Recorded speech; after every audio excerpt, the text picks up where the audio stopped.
The Johnson Wax Program, Words at War, with Clifton Fadiman.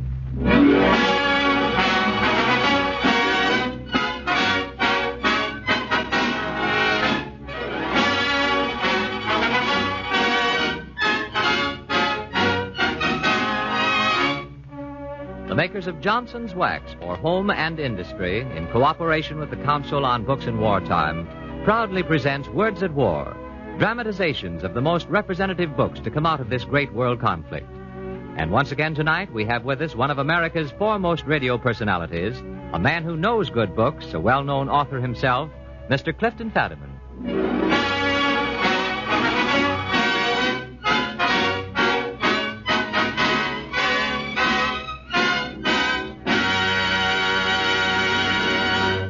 Mr. Fadiman.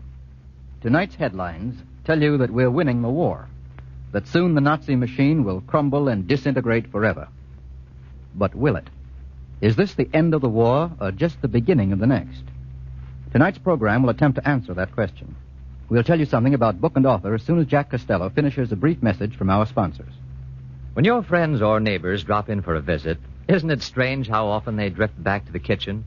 And isn't it nice when they can compliment you on how clean and sparkling everything looks? You know, it's a great step in that direction when your linoleum floors are protected with Johnson's self-polishing Glow Coat. Then they're always presentable, always looking their best. Glow Coat not only gives linoleum a lovely polish, but it keeps the colors fresh and new-looking, and it saves you many hours of work, because Glow Coat needs no rubbing or buffing. You simply apply and let dry, and Glow Coat does the rest. It's well to realize also that the regular use of Johnson's self-polishing Glow Coat makes linoleum last 6 to 10 times longer. That's important today when we need to make our things last. All right, Mr. Fadiman? Tonight's Words at War program is based on Kurt Ries's book, The Nazis Go Underground. We'll introduce this authentic expose by what's known in radio as a teaser scene. Listen. This is taking place all over Germany today. Listen and see what you make of it. Well, how do you like your new job with the hospital, Hans? Fine, Fritz. They will certainly never look for us here, huh? Everything satisfactory with your new job at the fire department, Herr Kasper? Oh, yeah. Everything satisfactory, Herr Schmidt. Say, I hear you're working at the Red Cross now, Albert. Yeah, the Red Cross is a good place to be, too. Sounds innocent, doesn't it? Simply people changing their jobs, eh? But it's not quite as innocent as it sounds. What's it all about? Well, that's what we're here to tell you tonight. Our story proper begins in Berlin in May of 1943, in the library of one of Germany's leading industrialists. The industrialist? Herr Ludwig Gerhardt. The girl, his daughter and private secretary, Liesl Gerhardt. The ticker? A bearer of bad news. They have captured Novorossiysk. The Russians are 10 miles northeast of the city. Do you know what it means, Liesl? Nevertheless, we will win, Papa.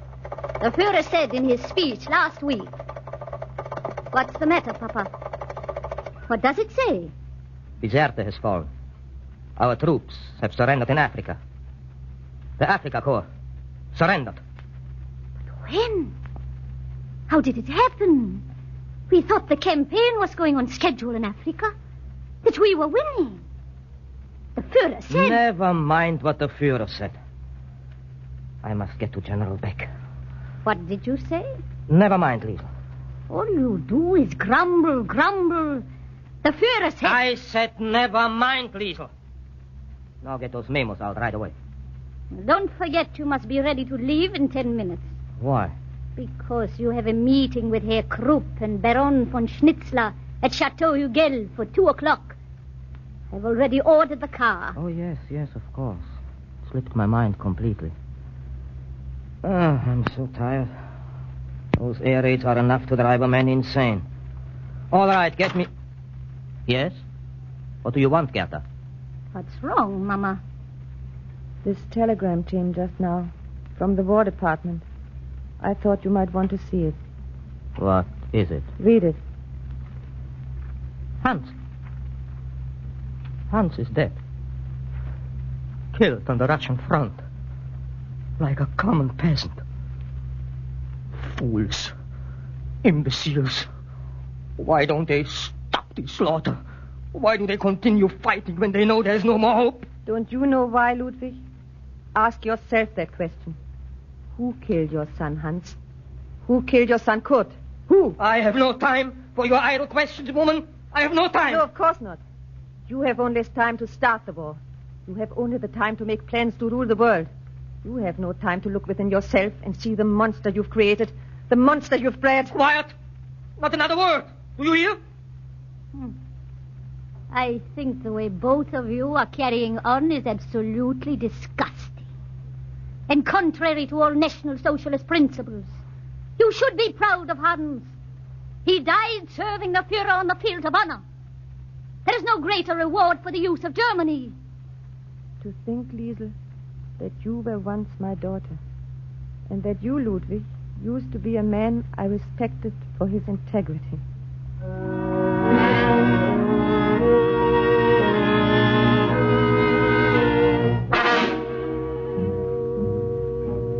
Let's leave the Gerhardt family now and join Herr Ludwig Gerhardt in his important meeting. This meeting took place in the middle of May, 1943, only last year, at Chateau Hugo. Among those present were Krupp, head of the famous Krupp Munitions Works, Baron George von Schnitzler, chairman of the board of directors of IG Farben, and fat Herr Otto Pietsch, the owner of the biggest machine factory in Germany. What happened? Well, listen, you'll be interested. Herr Krupp is speaking. Gentlemen, for all purposes, the war may be considered as lost on all fronts. Therefore, we must take measures to preserve the Nazi movement, so that in Did future... you say preserve the Nazi movement, Herr von Krupp? Correct, Herr Gerhardt. But now that the war is lost, I can see no point in preserving the Nazi movement. May I remind you, Gerhard, that all the industrialists of Germany, including yourself, have done very well under the Nazi Party. Perhaps you forget, Gerhardt, that it was Hitler who liberated us from the threat of the workers' union. That's right. Saying nothing, of course, of the taxes, which are lower for us than in England and America. Very true. I am not arguing that point. But now we see that Nazism has failed. What reason is there to preserve them? You've overlooked something, Gerd. It's always been the destiny of the German industrialists to rule the world. This destiny must be fulfilled. If not in this war, then in the next. The next war? Naturally. We must plan for that at once. But do you realize what you are saying, Baron von Schnitzler? Another war will result in... Another war will result in Germany's ruling the world. Oh. We weren't sufficiently prepared for this one, but we shall be for the next. I agree, Baron. Well, I don't. I am opposed to it. Utterly and unequivocally opposed. The idea is insane, preposterous. That's enough, Gerd. You forget yourself. You will do as we say. I think Gerhardt understands, Baron. He is overwrought, naturally, because of the death of his son. Very well, gentlemen, I propose we go to Himmler at once with this idea. Agreed? Agreed. Absolutely, I'm for it. How about you, Gerhardt? I am opposed. But you will follow, all the same. Yes. I will follow.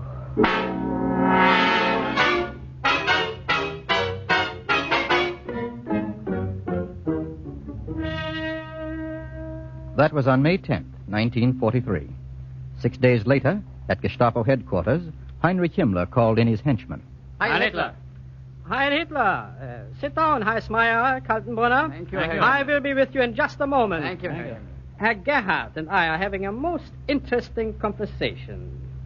Now, Herr Gerhardt, you are absolutely certain you did not express any treasonable statements against the Führer and the party at the meeting at Chateau Hügel on May the 10th? I'm sure if you will ask Herr von Krupp, Baron von Schnitzler... That will not be necessary. It so happens, Herr Gerhardt, that we had dictaphones at that meeting. Dictaphones to record everything you said. Well, what have you to say now? Why, it's nothing at all. You must believe me. I didn't mean a thing. I was upset.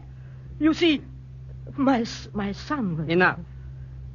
You are lucky, Herr Gerhardt. You are lucky you are making robot planes. But I warn you, watch your step. Do you hear that, Herr Ludwig Gerhardt? Watch your step. Yes, Herr Himmler. That's all. You may go now. Yes, Herr Himmler. Heil Hitler. Heil Hitler. Why didn't you shoot him, Herr Himmler? Time enough for that, Kaltenbrunner. We may need him in the future. Now, fellow party members, I shall be brief and to the point. The news from the front is bad. It is possible that Germany will be defeated on the military front. It is even possible that Germany will have to capitulate. But never must the National Socialist Party capitulate. That is what we have to work for from now on. You're absolutely correct, Herr Himmler. The National Socialist Party must go on. Yes. The plan we have worked out is simple and direct. A new front is to be opened in Germany, and this new front will be the underground. Underground? Yes, Kaltenbrunner, underground. But well organized because we have time to prepare. Excuse me, Herr Himmler, but I don't quite follow.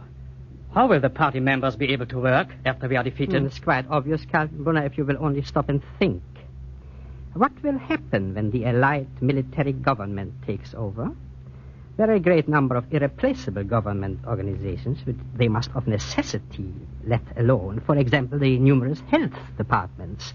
If there is any interference with them, the whole country, and this includes invading troops, might be swept by an epidemic.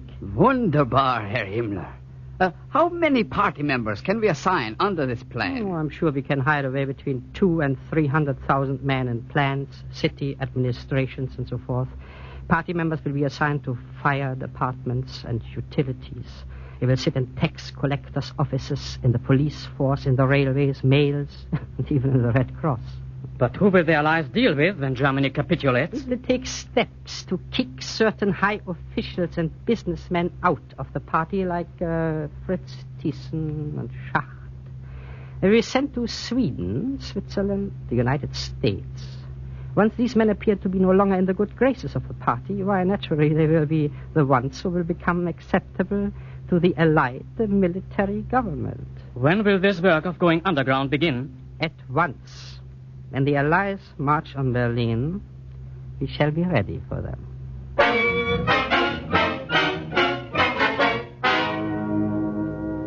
And now that we've met our principal players, let's go on and see how the master plan was put into operation.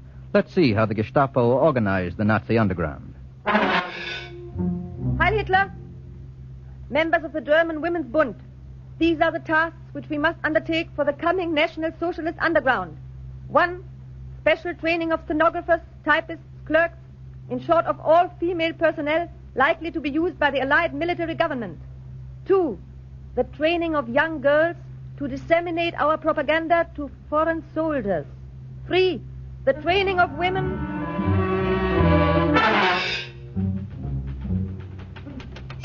From Konstantin Kiel to General von Brauchitsch. Subject, discharge of men from army. The following men, list attached, are to be discharged from the Reichswehr at once and are to be shifted to the maintenance of roads. This is to take place at once.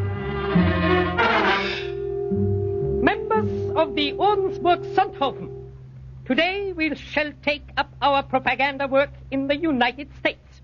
Miller? Yes, Herr Schmidt. Miller, whom would you attempt to contact if you were in the United States? I would try to reach Fritz Kuhn. A Dummkopf! I'll make arrangements for you to be shipped to the Russian front. Schultz. Yes, Herr Schmidt?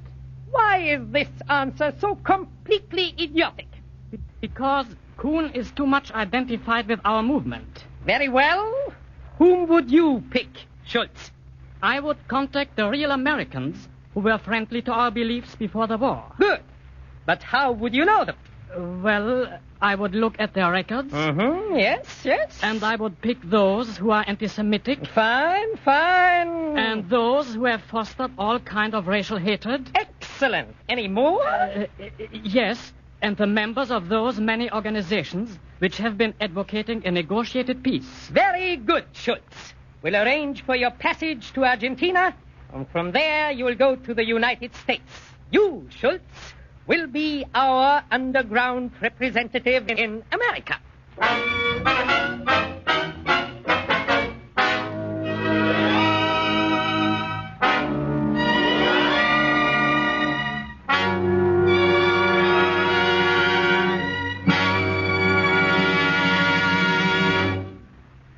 This is Clifton Fadiman, bringing you Words at War in behalf of the makers of Johnson's Wax. Tonight, Kurt Ries's book, The Nazis Go Underground. We've seen how the Nazi underground has been organized, with trusted Nazis being installed in key spots which the Allies would not be likely to disturb, places like health departments and so forth. Now, how will the German industrialists figure in this master plan? Let's go back to Herr Gerhardt and his family. In June of 1944, Herr Gerhardt was undergoing a typical experience in Germany, an air raid. He was getting a taste of his own medicine. Oh, those blasted air raids. I can't stand them. Day and night, air raids, air raids, air raids. They're coming closer, Ludwig. The British and the Americans coming closer. Oh, shut up, woman. If I could only get out. To Switzerland. Sweden. Hello. Hello? Herr Gerhardt? Yes, who is this? This Himmler. Oh, Herr Himmler. Heil Hitler. I mean, how do you do? I didn't expect. I have some good news for you, Herr Gerhardt. Very good news. You have? How would you like to go to Spain? Away from all the air raids? Spain? Yes, it has come. A chance to escape. They are sending us to Spain. I would like it very much, Herr Himmler. Very much. Good. I knew you would. When you be able to leave? Oh, at once, right away, anytime you say. Good. Of course, Herr Gerhardt, we can trust you there. You won't run away from us. Run away? Of course not. Why should I want to run away? Naturally, you can trust me, Herr Himmler. Naturally. Incidentally, we will give you all the necessary travel expenses, and you will be taken care of quite handsomely. Travel expenses? But I'm perfectly willing to pay my own. Oh, that won't be necessary. You see, you will be leaving your family and your funds behind. Oh. But you don't have to worry. We will take good care of them for you. You see, we trust you, and you can trust us. Good night, Ludwig. Good night. I must see General Beck at once.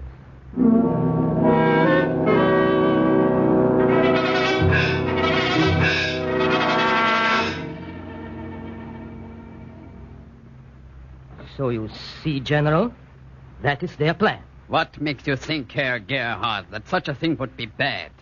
That the generals are not planning the same thing? The same thing? Do you think we will accept defeat? Crawl before the Allies? Forget our plans for conquest of the world? But nevertheless, General, the Nazi Party is not working with you, but against you. You weren't consulted about this underground plan. Why then should you want to save Hitler's skin? Your own skin, yes. But why his? He's the one who is responsible for our defeat. He's the one who has countermanded your orders, brushed aside your advice, your experience. You said so yourself, General Beck. So, now you propose that I organize a revolt among the generals. Oh, I didn't say revolt, General, but... But what? If you can get him out of the way. I see. And you? What is your function in this, Herr Gerhardt? You will play safe while we do the dirty work, is that it? No, of course not. I shall, of course, back you up to the fullest extent. Once he's out of the way, I shall be in favor of your taking control.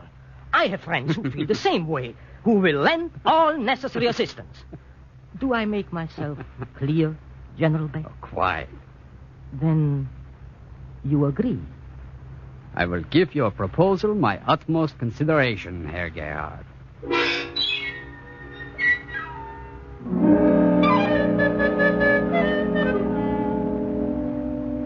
We don't know whether General Beck ever carried out the plan suggested by Herr Ludwig Gerhardt, but we do know this.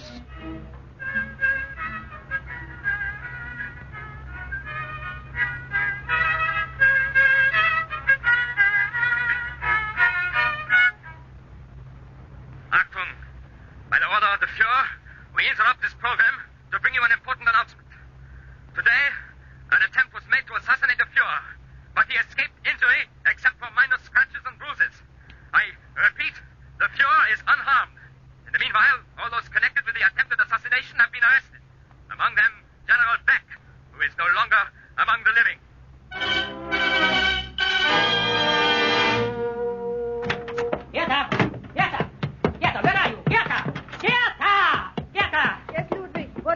talking about? Gerda, the Gestapo. They are coming. I'll be arrested. I must get away. You will have to help me, Gerda. Help me get away. We'll both go away. We'll fly to Switzerland. You must get to Liesel. Tell her to have the plane ready. To meet us. I, Ludwig? Yes, you don't stand there. There's no time. Take the car. It isn't safe to use the telephone. No, Ludwig. I will not. I will not help you. What? You have created a monster, and now he has come to crush you. All you wanted was money, power. As long as you got it through them, you were satisfied. You were satisfied no matter what the consequences, no matter how many people you killed, including your own flesh and blood. Stop it. Stop it, Gerda. Now you will take the medicine. I've been waiting for that for a long time. They are here. They are here, Gerda. Open the door, Ludwig. Let them in. They are your friends. But, Gerda, don't you want to help me? Open the door, Ludwig. All right, Gerda. I shall never forget this. Never. Herr Himmler. Heil Hitler. Well, aren't you going to invite us in, Herr Gerhard? Why, of course, of course. Come in, gentlemen. Thank you. Good day, Frau Gerhard. Now, what is this I hear about you not liking us anymore, Ludwig? I? Not like you? Why, that's ridiculous, Herr Himmler. I never said anything of that kind. Never. Of course not. That's probably just a rumor. Yes, naturally. Now imagine some rumor among us that you were actually connected with the attempted assassination of our Führer. Imagine accusing you. I? That's really a joke. Who would ever accuse me after all I have done for the party? Oh, indeed. Except, perhaps, von Schnitzler and General Beck. Beck? The comedy is over, Herr Gerhard. And since you are such an old friend of the party, I have taken it upon myself to... No. No! Please! Please, Herr Himmler! Please! Gerda, please tell them I had nothing to...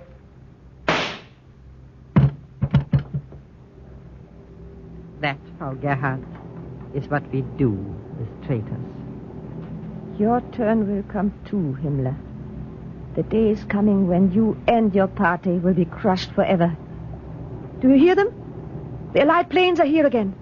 Thousands of planes to blast you out.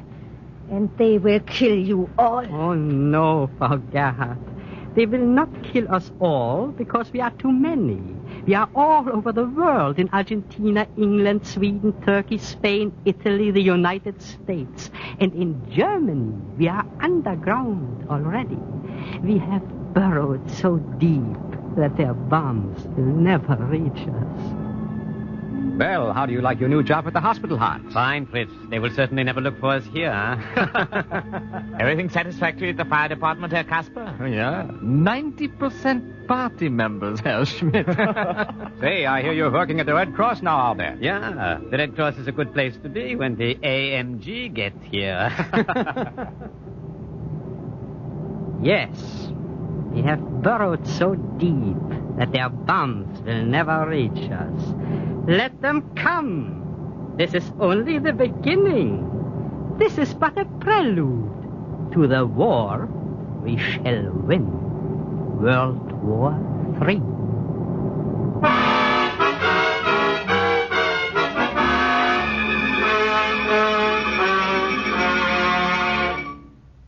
Now, what can we do about it? I can hear the answer from thousands of lips throughout the United States. Stamp out Hitlerism, crush the Nazi Party once and for all, and thereby make another war impossible. But how? There's but one answer. Nazism is not only a German specialty. Nazism, fascism, is as international as murder, as greed for power, as injustice, as madness. Let's remember this. When a man isn't hungry, he doesn't need a Hitler. When a man has a roof over his head, he won't listen to Hitler. When a man can live in peace and make a decent living, he won't turn to Hitler. As Kurt Ries says, make this a better world, and you'll stamp out Hitlerism and all other forms of fascism.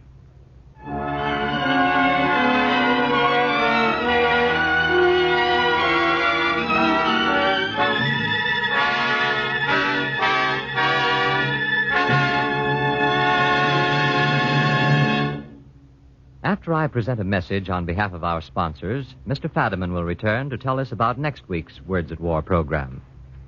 You know, folks, I'm sure that no matter how good your car's engine and battery and tires are, the car only looks as good as its paint job. You may not realize that dirt and road grime and insects can do considerable damage to the finish if you don't remove them.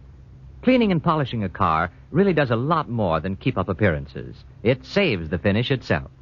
When that cleaning and polishing can be done so easily with Johnson's Carnew, then I know I'm doing you a favor to suggest that you buy a package of Carnew this week and give your car a protective beauty treatment. Carnew saves work because it does two jobs at once, both cleans and polishes in one easy application. You apply this liquid cleaner, let it dry, wipe it off. It leaves the finish satin smooth, sparkling like new, easier to keep clean. Remember the name, Johnson's Carnew, spelled C-A-R-N-U. And now, Mr. Fadiman, what about next week's program? Well, next week we hope to bring you one of the outstanding war novels of the season, Neville Shute's Pastoral. I say we hope to bring it to you. The reason being that so far we haven't been able to locate the author to get the necessary permission. You see, Neville Shute is an RAF flyer, and an RAF flyer on active duty is a pretty hard man to track down. But we hope to catch up with him before next Tuesday and arrange to bring you his novel, Pastoral. If not, we'll delay it for a week or so and bring you another fine book instead. Now, this is Clifton Fadiman inviting you to be with us again next week. And until then, goodbye.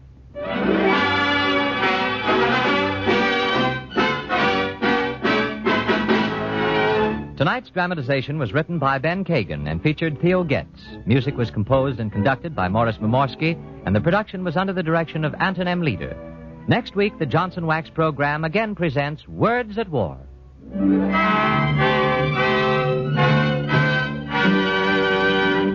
Jack Costello speaking. This is the National Broadcasting Company.